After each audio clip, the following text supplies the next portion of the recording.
Aujourd'hui, nous allons parler de Félix, un homme qui s'est retrouvé dans la rue après avoir voulu échapper à ses dettes. Suivez son histoire du début jusqu'à la fin. Son parcours va vous choquer. Je m'appelle Félix, j'ai 43 ans. Il y a quelques années encore, j'étais un homme normal. Un boulot, un toit, une femme, 2 enfants. Je ne roulais pas sur l'or, mais je me débrouillais. Je travaillais dans une petite entreprise de maintenance. Je gagnais juste assez pour payer le loyer, la voiture, les courses et offrir un petit week-end de temps en temps à ma famille. Je croyais que c'était ça. La réussite, travailler dur, consommer un peu, faire plaisir aux siens. Et puis un jour, tout a commencé par une bêtise. Un crédit pour une voiture. Rien d'extraordinaire, tout le monde en prenait autour de moi. J'avais besoin d'une nouvelle pour aller au travail. La vieille rendait l'âme. Alors j'ai signé sans trop réfléchir. C'est facile, m'avait dit le vendeur, sourire aux lèvres. Des mensualités légères, presque invisibles. J'avais l'impression que c'était rien, juste une formalité. Mais quand on ouvre la porte du crédit, on se rend pas compte que c'est une porte qui ne se referme jamais vraiment. Peu de temps après, il y a eu le frigo qui est tombé en panne, la machine à laver qui a lâché. Et là encore, un petit crédit. Puis un autre pour les vacances, parce que les enfants le méritent. Et un dernier pour souffler un peu. Et comme disait ma femme, c'est comme ça que j'ai commencé à vivre à crédit, sans même m'en rendre compte. Au début, je me disais, je vais gérer, je suis pas un irresponsable. Mais petit à petit, les fins de mois sont devenues de plus en plus serrées. Je jonglais entre les remboursements, les factures, les courses. Je faisais des calculs, des arrangements, des promesses à la banque. Et pour combler les trous, je reprenais encore un crédit. Le piège s'est refermé sans bruit. Je me souviens d'un soir où j'étais assis à la table du salon, entouré de papiers. Des factures partout, des lettres de relance, des courriers de la banque. Ma femme m'a regardé et m'a dit doucement « Félix, on va s'en sortir, hein ?» Je lui ai souri. Mais au fond, j'avais déjà peur. Peu de temps après, j'ai commencé à cacher des choses. Je ne lui montrais plus les lettres. Je disais que tout allait bien. Je mentais pour la rassurer.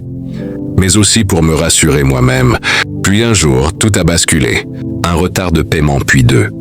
Le banquier qui m'appelle. Les huissiers qui envoient des courriers. Le salaire qui ne suffit plus. Et le stress, ce stress qui te ronge jour et nuit. Je ne dormais plus.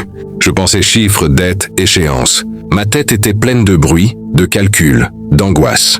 Un matin, je suis arrivé au travail en retard. J'étais épuisé, nerveux. Mon chef m'a pris à part et m'a dit que ça pouvait plus continuer comme ça. Quelques semaines plus tard, j'ai perdu mon emploi. Juste comme ça d'un coup. Et quand t'as plus de boulot, tout s'enchaîne. Les crédits ne s'arrêtent pas eux. Eux, ils continuent, sans pitié. Et moi, je regardais mes enfants, sans savoir comment leur dire que je pouvais même plus payer leur cantine. Ma femme a tenu quelques mois, courageuse. Mais vivre avec un homme qui s'enfonce, qui ment, qui s'isole, c'est pas simple. Un soir, elle m'a dit « Je t'aime encore, mais je ne te reconnais plus. » Et elle est partie avec les enfants. Ce jour-là, tout s'est écroulé. Je me suis retrouvé seul, avec des dettes, sans travail, sans famille.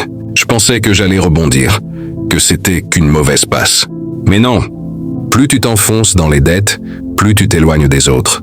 Tu t'isoles, tu te caches, tu te détestes. J'ai commencé à boire un peu pour me calmer. Et puis beaucoup pour oublier. Les appels, les menaces, les huissiers. Je n'en pouvais plus. Alors un matin, j'ai tout laissé. J'ai pris un sac, quelques vêtements, et je suis parti, sans prévenir personne.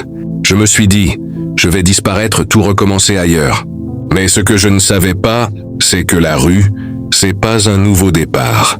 C'est une descente. Ce jour-là, j'ai quitté mon appartement, et sans le savoir, j'ai aussi quitté le monde des vivants. Chaque jour, c'est une lutte pour simplement tenir debout. Le matin commence par le froid, le béton, et le bruit des passants pressés qui ne te voient pas. Pour eux, je suis juste un autre corps sur un banc. Un sac froissé à mes côtés, invisible. Mais pour moi, c'est la réalité. Le froid, la faim, la solitude. C'est ça qui dicte mes journées. Les premières nuits dehors, je me souviens encore de la peur. Dormir sous un pont, sur un carton, entendre les voitures passer. Sentir les regards furtifs, les jugements silencieux. Tu te sens comme un fantôme, un poids pour le monde. Chaque bruit devient un danger potentiel. Quelqu'un qui te pousse, qui te vole tes affaires, qui te menace. J'ai vite appris à ne pas faire de bruit, à me faire petit, à disparaître derrière mon sac ou mes mains croisées. La rue t'apprend la survie plus vite que n'importe quelle leçon de vie. Je me suis mis à fouiller les poubelles, à chercher les restes de nourriture, à économiser chaque pièce que je trouve. Un café chaud, un morceau de pain, un peu d'eau, ce sont des trésors. Chaque jour, je dois décider où dormir, comment manger, comment éviter les bagarres, et surtout comment ne pas sombrer dans le désespoir. J'ai rencontré d'autres hommes et femmes dans ma situation. Certains sont là depuis des années, d'autres comme moi, depuis quelques semaines. On partage des conseils pour survivre, pour éviter les ennuis, pour rester en vie. On se soutient, on se couvre mutuellement, on partage nos couvertures quand il fait froid, nos sourires quand il reste un peu d'espoir. Ces rencontres sont rares, mais elles sont vitales. Elles te rappellent que tu n'es pas complètement seul. Même si le monde te fait croire le contraire, la honte, elle ne disparaît jamais vraiment. Je passe parfois devant des magasins, des écoles, des cafés, et je vois des familles, des hommes, des femmes, des enfants. Je me rappelle de ma vie d'avant, de ma femme, de mes enfants. Je me demande s'ils pensent à moi, s'ils savent que je suis là. Dehors, juste un sac sur le dos, un carton pour dormir, et je détourne le regard. Parce qu'admettre que tu n'as plus rien, pas même un toit, c'est trop douloureux. Mais la rue te force aussi à regarder la réalité en face. Tu ne peux pas t'inventer une vie confortable ici. Il n'y a pas de faux semblants, pas d'illusions. Si tu ne bouges pas, tu ne manges pas. Si tu t'éloignes du coin sûr, tu prends des risques. Si tu baisses la garde, quelqu'un prendra ce qui t'appartient. J'ai mes coins, mes habitudes, un banc sous un pont, derrière un petit mur pour être un peu à l'abri du vent. Une fontaine où je peux me laver un peu, même si l'eau est froide. Un petit café abandonné par un passant parfois, qui devient mon déjeuner. Chaque jour, chaque geste est calculé pour survivre, rien d'autre. Parfois, je parle à moi-même, je raconte mon passé, mes erreurs, mes dettes, à voix basse pour ne pas déranger les autres. Ça me rassure, ça me rappelle que je suis encore vivant, que je peux encore penser, réfléchir, ressentir. Mais ces conversations ne remplacent pas la chaleur humaine. Le contact, l'amitié, la famille, c'est tout ce que j'ai perdu. La rue, ce n'est pas juste le froid et la faim. C'est la violence, la peur, le silence. Un regard mauvais peut déclencher une bagarre. Un sac volé peut te laisser sans rien. Chaque geste doit être précis. Chaque décision réfléchie. Et le pire, c'est l'ennui et le temps qui s'étire. Les jours se ressemblent et tu te demandes si ça va changer un jour. Mais il y a aussi des moments de lumière, minimes mais précieux. Une personne qui te tend un sandwich, un sourire échangé, un petit mot gentil. Ça te rappelle que le monde n'est pas entièrement cruel. Ces instants deviennent des souvenirs à chérir. Des raisons de continuer même quand tout semble perdu.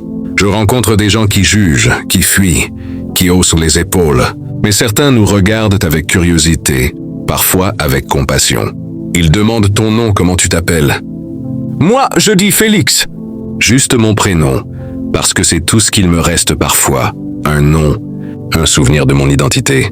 Et puis il y a le froid de l'hiver, la pluie qui traverse tout, la fatigue qui s'installe dans tes os. Tu dors à moitié, éveillé par la peur, le bruit, la douleur, mais chaque jour tu te lèves. Tu te lèves parce que tu dois manger, te laver, bouger. La survie devient ta seule mission. Et paradoxalement, ça te rend plus fort. Tu apprends à être patient, à observer, à écouter, à calculer tes gestes. Je rêve parfois d'un lit, d'une douche chaude, d'un toit pour moi seul. Mais ces rêves paraissent lointains. Pour l'instant, je suis ici, dans la rue. Et je dois accepter que ma vie actuelle est faite de carton, de froid, de solitude et de petites joies rares mais réelles. Chaque jour, je me rappelle de mes erreurs, de cette spirale de dette qui m'a amené ici. Mais je regarde aussi autour de moi. Je vois des histoires semblables à la mienne, des hommes et femmes qui ont tout perdu. Et je me dis que si moi je peux continuer à avancer, eux aussi peuvent tenir. Même dans la rue, même dans la pauvreté, la vie continue. Et c'est ça, la rue. Un endroit où tout peut être pris, mais où tu découvres aussi des ressources que tu ne pensais pas avoir. La force de tenir, la résilience, l'adaptation. Moi, Félix, je suis toujours dans la rue. Je n'ai pas retrouvé ma famille, ni un toit, ni la stabilité. Mais je suis encore vivant. Et pour moi, c'est déjà un combat gagné chaque jour. Félix est toujours dans la rue, à lutter pour survivre chaque jour. Son histoire vous a touché ? Dites-le en commentaire, partagez-la. Et abonnez-vous pour découvrir d'autres parcours bouleversants.